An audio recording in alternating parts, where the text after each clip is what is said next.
We bought a farmhouse and survived. Just a couple days ago, we celebrated our 1-year anniversary of living in the farmhouse. No, there wasn't a celebratory dinner or an evening toast. It was just another day. If I'm being honest, nothing about this project has ever felt like a win.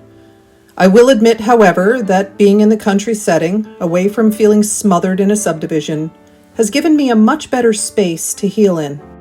On January 25th, 2023, we moved into the farmhouse after waiting 516 days, which is just over a year and a half.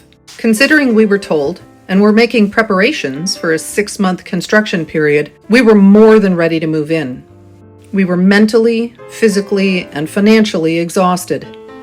I truly believed that all we needed to do was move in, sleep soundly for a week, and we'd be ready to start our new chapter in the country. I couldn't be more wrong. Family, friends, friends of friends, so many people that had watched our lives unfold on Facebook were enthusiastic and excited about the farmhouse. But I wasn't, and I didn't want to talk about it or even show it off to people. So I hid. I stayed quiet. I got to work, and, because I find it soothing, I started making. I did find some excitement opening the boxes I had packed over a year and a half ago and finding my dinner platters and knickknacks and clothing. Again, we had packed thinking we only needed items to get us by for the next 6 months. As I put my long-lost articles away, the flow of the house really came to me. We did a good job with this layout. The kitchen is beautiful and the coffee area gets constant use. I baked my first of many pies, sourdough breads, goulash. I started canning again, and I love tapping those maple trees to make sugar and syrup from the sap. I've recently started buying fresh eggs from my neighbor down the street, which the boys devour endlessly. And the sunrises and sunsets, they're stunning from every angle of this house. It's a beautiful surprise. I recall one early morning in May. It was about 3 a.m., and I couldn't sleep. My mind was racing, and I knew I would just wake Scott up if I stayed in bed. So I grabbed a big fluffy blanket and went out onto the covered porch and found my swing. Nestled in, I drifted off to a sound sleep, listening to the crickets and the murmuring cattle. We do enjoy our living room, and it's big and airy, and Scott's TV is like sitting at the theater. Except this theater has the ambience of a beautiful wood-burning stove, which I have discovered does a fantastic job at reducing our propane gas consumption. Those who know me know how much I love to scavenge and repurpose. I love finding new life for something old and run down and rickety. I learned very quickly at the beginning of our remodel that lighting is expensive, and with our already ballooning budget, being extravagant on lighting just wasn't a reality. So I started scavenging. I found my kitchen pendant lighting on Marketplace. Easily $100 each pendant. I picked up 3 of them for a mere $35. A can of black spray paint and a package of black shrink tube to cover the high gloss silver finish did the trick. I found the lantern-style pendants, which I've been complimented on several times, at the Georgetown thrift store. I remember that day clearly. It was raining and everything in that old warehouse store felt soggy. I saw the top part of one of the pendants on the floor under a huge metal racking shelf. On my hands and knees, I crept over to the box and discovered there were 2 of them. They were missing some of their hardware, but hey, I'm in a thrift store surrounded by a plethora of abandoned lighting. I found another old light that had the right parts, took them home, and made my pendant lights new again. It was Scott's idea to put a small table behind the sofas in the living room where we could eat dinner. I found a 36-inch round table on Facebook Marketplace, which someone wanted rid of, for $20. I refinished the top and painted the pedestal, and I made it taller to match the height of our bar stools. It's now our daily dinner spot while we chat about our days and watch the daily evening news. I painted and rewired my bridge lamp, and in the fall I took a stained glass course and created a lampshade for it. I love my new, old lamp, which gives me light every evening as I crochet by the fire. I also refinished that old rocking chair, although I do still need to upholster the seat. I have never sat in such a comfortable rocker, and from what I discovered, this is an early 1900s high-back Victorian rocking chair. I love the old age of this thing, and imagine how many bums of the past sat in this same rocker after a long, hard day. The woodshed gave me so many treasures. And doors. I took the biggest door with the nicest patina and I cleaned it. It was pretty caked with dirt. Once clean, I prepped the edges and made it as level as possible, and then I resined the top of it.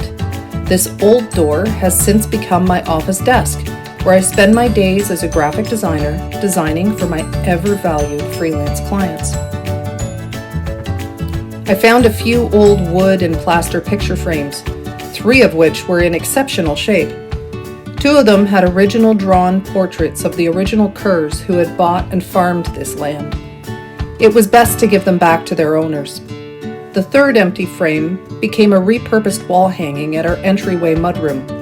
I cleaned it, painted it, and created a quilted artwork that reads, "Welcome to our farmhouse-ish," a cozy dwelling full of charm and old relics and the smell of baking, minus the animals in the actual farm. There were and still are several old wooden window frames, but this one, with all of its tiny separate glass cutouts, became an art piece in our mudroom on one of the original exposed brick walls, where we hang our keys. With my newfound passion for stained glass, I took one of the smaller windows and carefully removed its 100-year-old glass panes. I cleaned them and got to work. I created a simple but classic stained glass design and cut out the pieces from the old glass, marrying it with some new. Putting it back together to create a new stained glass artwork, I gifted it to Bob and Pat Kerr as a memoir from their family's history at this farmhouse. I hope it brings them joy when they look through this glass, knowing that their parents, grandparents, great-grandparents also viewed their landscape through this very same window. One of the first items I hung was my refurbished wall plaque just above the original entryway door to the kitchen. The Kerrs bought this land in 1885 and the Spences in 2021. Not to mention the many valued items that are on display around our home. As I listen to myself narrate the many projects I've worked on over this past year, I also need to point out that I still have a few woodshed treasures waiting for their second chance. This year, maybe. In June, our landscape began, and I can't say enough good things about the Desmond brothers and the job they completed. Professional, reliable, and driven to do a great job. As I watched our landscape unfold, I had a vision for a fire pit area and asked them to prepare the site. Wheelbarrow after wheelbarrow, I moved the remainder of my reclaimed bricks and created this circle-patterned fire pit area. This is such a cozy spot to curl up with a good book, a s'mores, and the smell of campfire. I've even gone out and done yoga and Pilates there. With the outside looking refreshed and our grass seed growing, my feelings of inspiration really seemed to awaken. A large old window became a giant artwork on our staircase, and I was able to create one of the original Kerr family farmhouse photos with our version. Our oversized triple-car garage has become a storage space, gym, and a mechanic's garage for the motorcycle rebuilds and endless automotive work that Kyle and Ben immerse themselves in. I was able to snag the long garden shed that I use primarily as a stained glass studio. As autumn approached, I started canning again. I really enjoy working in my kitchen, and I chopped and prepped and chopped. The 2023 growing season proved to be an excellent year for nuts and apples. There were so many of the trees bursting. It wasn't until our neighbor and friend Ethan Toddy came by on his tractor to bush hog the overgrown 2 acres that we realized we have 3 more apple trees on our property where I had just been picking from the roadside. I picked bags and bags of these wild but delicious apples and made apple butters, brandy, and pies for Thanksgiving and Christmas. In October, we sadly said goodbye to our dear friend and family member of 14 years, Trixie. She'd been sick for over a year, and while it was time, I am so glad she was able to experience the farmhouse. I still see her sometimes, curled up, sound asleep by the fire. She was a good dog. Jerry is in his element here, and we are trusting him off-leash more and more. He's a hound and a runner, and I trust him, sort of.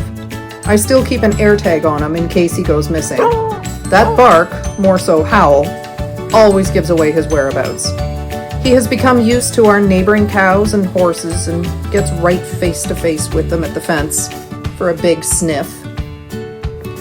Autumn on Fifth Line is stunning, and I couldn't get enough of my daily midday walks with Jerry. This road is so pretty, from sunrise to sunset. Just up the road is another adorable old farmhouse with red clay bricks and hunter green trim. Then there's the farmhouse with the old black barn and silo with a multicolored top. Rows and rows of corn and cows and quiet.